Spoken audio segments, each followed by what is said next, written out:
It began as nothing more than a simple night out. My husband and I showed up to one of his work events together, chatting, laughing, blending in with the crowd. But I wasn't content with just being the supportive wife that evening. When one of the more charismatic men there suggested we join an afterparty, I didn't even pause. I told myself it would only be a few hours, nothing meaningful, just enjoyable company. I never imagined how fast that choice would spin out of control. 6 hours slipped away like smoke. Drinks kept coming, laughter bounced around us, and every glance he shot me sent a spark through my chest. I checked my phone here and there, but every message from my husband asking where I was went ignored. I brushed off his rising concern, convincing myself it was part of the thrill. In that moment, I felt untouchable, swept up in attention I didn't realize I had been craving. Meanwhile, my husband was losing his mind with worry. He had left the party and was scouring the city, calling every friend, every bar, every place we might have gone. His mind ran wild with possibilities, each one darker than the last. He couldn't understand why I had stopped replying or why I had vanished without a trace. I was completely unaware of the torment I was putting him through while I flirted and laughed with someone else. As the night dragged on, the man beside me grew bolder, inching closer, testing limits I foolishly let him push. I laughed along, indulged him, and stifled every brief tug of guilt in my chest. At first it felt intoxicating, the rush of being noticed, pursued, desired. But beneath the excitement, a quiet voice warned, "You're crossing a line. Your husband is out there sick with worry." I ignored it. By early morning, fatigue and reality finally began to settle in. I realized how far I had gone, how long I had been gone, and how terrified my husband must be by now. My heart started racing, a slow dread settling in my stomach. What I had brushed off as harmless fun had snowballed into something far more serious. Every unanswered call, every ignored text had been feeding a storm I had no control over. When I finally walked through the door, I braced for yelling, accusations, maybe even tears. What I wasn't prepared for was the absolute silence, the heavy expression in his eyes. As he stared at me, I saw shock, shame, and disbelief all tangled together. His fists were clenched, and his face had gone pale.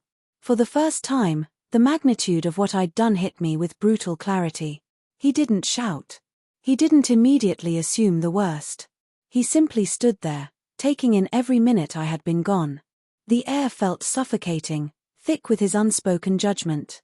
I had never seen him so quiet, so controlled, and yet so devastating in his silence. My stomach twisted as I tried to explain, to give excuses, but nothing I said felt right. His humiliation mirrored the fear rising inside me. I had always believed I was in control, that I could bend situations, make excuses, and slip away from minor wrongdoing. But now I was face to face with the truth. My choices had spun far beyond anything I could manipulate. I had underestimated his love, his commitment, and his ability to be completely broken by what I had done. 4 hours passed without a word between us. I kept replaying every laugh, every touch, every minute I had spent away from him. Guilt gnawed at me relentlessly, heavier than ever. He sat across from me, calm yet unmovable, wrestling with his own internal chaos. I could see him trying to understand how the woman he trusted could vanish for hours without a single explanation. Then he finally spoke. His voice was low, steady, and terrifying in its restraint. "Do you realize what you've done?" he asked, not with anger, but with a disappointment so deep it cut sharper than any shouting could have. Each word slammed into me, making me understand that I hadn't just upset him. I had crushed his trust completely. I tried to justify myself, to insist it was nothing but flirtation, meaningless fun. But my excuses held no weight against the truth reflected in his eyes. He didn't argue. He didn't raise his voice. He simply stared at me, letting the silence deliver the blow. It was more painful than any confrontation I had imagined. This quiet, controlled disappointment left me trembling, ashamed, and fully aware of the damage I had caused. The following days blurred together in regret and tension. He kept his distance, spoke only when necessary, and moved around me with a coldness that made my chest ache.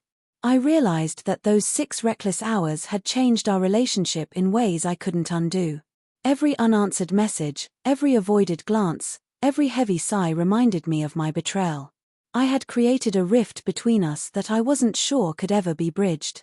Friends and family eventually noticed something was wrong. They asked subtle questions, exchanged looks, whispered things I wasn't meant to hear. It became painfully clear that my actions had not only hurt him deeply, they had embarrassed him both publicly and privately. What I had treated as light-hearted fun had morphed into a nightmare I couldn't escape, forcing me to face just how terribly I had misjudged everything. Eventually, he sat across from me for a long, honest conversation. His calm, his steadiness, and his unwavering gaze were almost unbearable. "I can't keep doing this," he said. "I need someone who respects me, who values me, who doesn't vanish into the night without a word." His words hit like a weight I couldn't lift. I had convinced myself it was a small mistake, a momentary thrill, but it had destroyed everything I thought we had. Looking back now, I finally grasped the seriousness of what I did. 6 hours of careless indulgence cost me trust, love, and the respect of the man I claimed to cherish.